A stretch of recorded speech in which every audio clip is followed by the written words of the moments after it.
Y'all do realize that the rest of the season's gonna be about Drew, right? Y'all want to talk about it? Let's talk about it.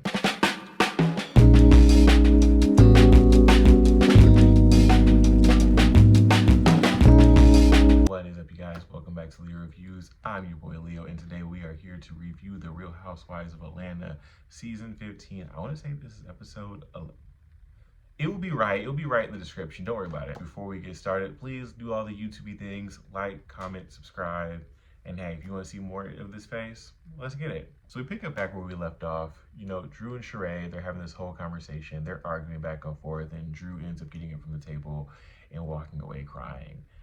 Sonya goes outside to see how she's doing. I think Kenya goes out there too, and Drew's just out there saying that she's sick and tired of not feeling validated and just different things like that. Like, she's just really having a lot of these feelings. Sheree goes outside and she tries to talk to Drew, and Drew is just not having it. She is crying. She's going back and forth with Sheree, and Sheree's like, girl, you want your moment. I'm gonna dip out. And to be honest with you, I hate the fact that I am team Sheree on this one. It does feel like Drew is, you know, she's looking for a moment, or she wants to have an argument. Like, because whatever like they were doing, like what Sheree was doing with the whole money thing was just being petty. She was literally being petty boots. She was literally just doing what Drew did to her last year. And I feel like at this point, Drew is taking everything out of proportion. Drew's telling Sheree, like, she's crying, she's telling Sheree how that Sheree doesn't understand how much this lawsuit is truly been affecting her. And in the confessional, Kenya says that she thinks that has something to do with Ralph, because the issue that Drew is having, it just seems bigger than a petty money situation or this lawsuit. It just feels bigger than this. Like, Drew's emotions are just too big for what we're doing right now. So Sheree ends up apologizing to Drew, and then Kenya actually asks Sheree a question. Now, I thought Kenya was about to be like super duper serious. This girl says, how many girls on this trip? They said 8. Kenya says, okay, what's $1,000 divided by 8? And I said, Kenya. Kenya is literally me as a friend, just inappropriate for no reason. Because like inappropriate, but also like really just like accurate for no reason. Like, Kenya is one of those friends where it's like, all right, let's fix it, girl. We're not gonna do this. We're not gonna cry about a lawsuit. Let's just fix it and move on, because there's no reason for us to just be doing all this. Drew tells Kenya that there's a lot more that goes into this whole lawsuit than she's really letting on. And that's when in the confessional, she tells us that the woman who invited Ralph down to do the audition for the Chocolate City, Magic City, Something City movie stripper thing that Ralph is doing, it was actually the woman that was like, she was working at like on their photo shoot, and she was like rubbing Ralph down with oil, and she doesn't trust him. And when she said that, I said, oh, this makes sense. You don't trust your husband because you know what kind of man your husband is. And he went off on this trip to see this lady, and now you think that he might be doing something with his lady. Could be. Sheree and Drew talk things out. They have a sweet little moment where they hug, and somebody's hair gets caught in somebody's earring. I'm not sure whose hair got caught in whose earring, but they squashed it, and hopefully we can move forward from that BS to the rest of the episode. Back at the table, Sonya says that she wants to put her 2 cents in, and she says that she wants to like make sure on this trip that the girls do a better job of not talking over each other and being respectful of what the other person says. And that's when Kenya says, well, let's find a jar for your 2 cents. And I said, Kenya, Kenya says that she only ribs Sonya because she likes her, but you don't like that lady, Kenya. Let's just admit it. Sonya gets on your nerves. Like, she gets on our nerves because she's a flip-flopper, and we all see her for who she is. Just say that you don't like her. It's okay. It's okay not to like Sonya. Trust me, the majority of us don't. The conversation now switches to Candy, and the fact that a lot of the girls are taking issues with the fact that Candy is always working all the time and she's not showing up on trips. It's kind of reminiscent of season 5 when they did the same thing with Kim Zolciak, except Candy's working and Kim was just smoking cigarettes. So it's a little different. It's probably a little different, but it's kind of reminiscent. They talk about, you know, how much Candy works, and Candy says that she works so much because, now that she has made it to a place where she has the money, she never wants to get to a point to where she loses it all and she has nothing to fall back on. So in her head, she's still in the building stages. But honestly, Candy, your career has gone at this point 30 years strong. My dear, you are nothing. The buildings, you have not been the building stages since the 90s.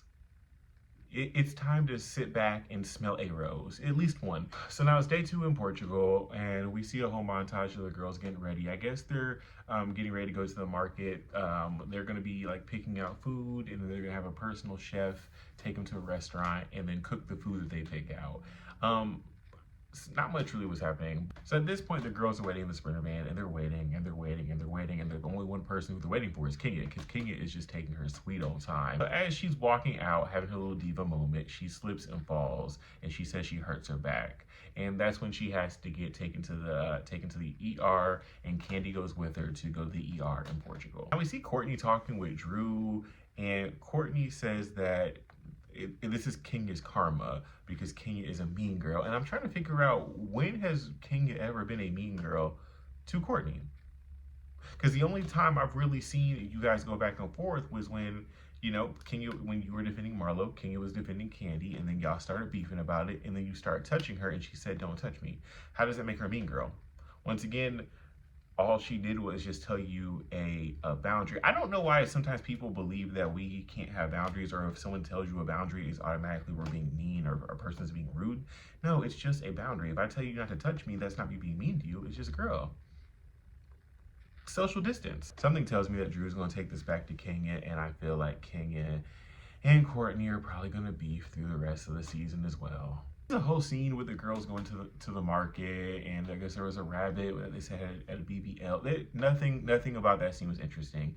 Nothing about that scene was nothing about that was even funny. I was bored, honestly, watching it.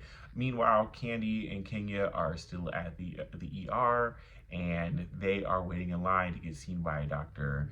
And when Monyetta FaceTimes them to see how they're doing, they see that they're all still in line. And that's when Marlo decides that she was going to throw shade about Candy not being worldwide because she was in a line.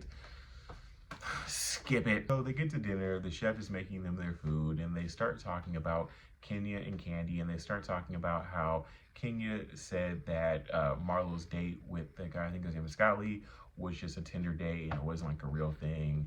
And that's when that goes into the whole, the Marlo, going on this date with Roy, and now they're all comparing it to like when Marlo pulled the DMs versus when Kenya pulled the DMs, and like it's a whole thing. Oh, let me say this. There's a big difference into what I feel like Kenya did versus what I feel like Marlo is doing. And I feel like Marlo said herself. Marlo said she did that because that's what Kenya does. Marlo is so thirsty for Kenya's attention, it's sad. The difference is, honestly, is that Kenya came to Sheree. I think that, yeah, Kenya was being a little bit messy for the show, but I do not think that Kenya came to Sheree with malintent as far as Martell. Because let's be clear, if I see that my friend is dating somebody and this person was in my DMs or something like that, I would tell them too. Yeah, it might be small, it might be innocuous, but I'd rather it be annoy you in the moment and it be small and innocuous right now versus you find out later and now you might be looking at me crazy, because you never know. When a person gets, matized, or a person falls in love with somebody, they act up, and I don't need you acting up with me. So I feel like that's what Kenya was doing. Messy? Probably. For the show, definitely. But did it have full bad intention behind it? I don't think so. What Marlo did was just to be negative, was just to be rude. It was just to be petty. There was just nothing. She was just doing it just to be an asshole. So one thing I forgot to talk about was that when Drew had gotten up and went crying, Candy had gotten up and walked away, and she said, "and scene," because in Candy's mind, the whole situation with Drew was kind of fake, right? Because she said that she has seen Drew argue many a times with many different females, and it went really left in a lot of those situations, like with LaToya or like with Sheree, and she never cried. So for it to be this small and this petty and her to cry about it, it felt fake to Candy, and I kind of get where Candy's coming from with that. But they bring that up to Drew, and they ask Drew what Drew thinks about it. And, you know, Drew is like him and Han. You can tell that Drew doesn't really want to rock the boat with Candy too much, and the rest of the girls do call her out about that. But we're going to see a little more about that later because Drew does end up confronting Candy at the ending scene. Can I just say, though, the scenes without Candy and Kenya are boring. Like, the scenes with just Sheree, Marlo, Sonya are boring. And only thing that maybe makes them interesting is Drew. If Drew is there, that's what makes it interesting. But literally, the scenes without Candy, like I honestly think that we need to do a full-fledged reboot or full-fledged recast. I don't think we should do like a whole New York reboot, but something, because something about the fact that half your cast is just so boring. So later on that night, Kenya and Candy finally get back to the hotel, and Kenya decides that she's just done for the night and she's gonna go to sleep. The rest of the girls meet up in Sheree's room, and they're all eating and talking, and this is when Drew finally confronts Candy about the whole situation with what she said. Candy kind of explains before, like, you know, I've seen other things. I did not think this was that big of a deal. It just felt like you were putting on. Drew says, no, I was not putting on. They had the conversation. They talk it out. They move forward. And when they move forward, they move over to Sonya. Now, Sonya is talking about the situation with her sister and how painful it is and how they're crying, and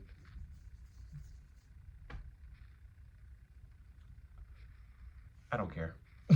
I don't care. Now the conversation goes to She by Sheree, and I really was like super duper afraid that there was going to be a whole argument between Drew, not Drew, but yeah, between Drew and Sheree about the She by Sheree thing. But no, I'm super glad they dropped it. But Sheree is not mad at everybody because she feels that everybody didn't buy her She by Sheree, and that's when they all say that the website has issues, and she's like, no, you guys support everybody else, but you're not supporting me, and yada yada yada. But Sheree, we don't want to spend $1,000 on a hoodie that we can get off Shein for $3. Like, I get supporting your friend, but friend needs to do better. Now here's where it gets juicy, and I really hope that we talk about this next episode. So now it's kind of like after the cameras have gone down, and I don't know what cameras we're looking at right now, but Drew and Candy and the rest of them are kind of going back and forth because they were talking about the whole situation with Bolo that happened a couple years ago, and you know, the whole thought of Drew kissing LaToya. And Drew says that she did not kiss LaToya, but Candy says she did. And they even said that LaToya admitted it. And that's when the confessional, Drew said that Candy told LaToya to say that because Candy made it up. You know, I haven't seen Candy speak on it yet, but I feel like Candy's going to be going off on that because Candy didn't like that. I already know. And she for sure as hell did not like it in the episode because she was going off. Like, she was going off because she was upset because, like, she's like, don't call me a liar.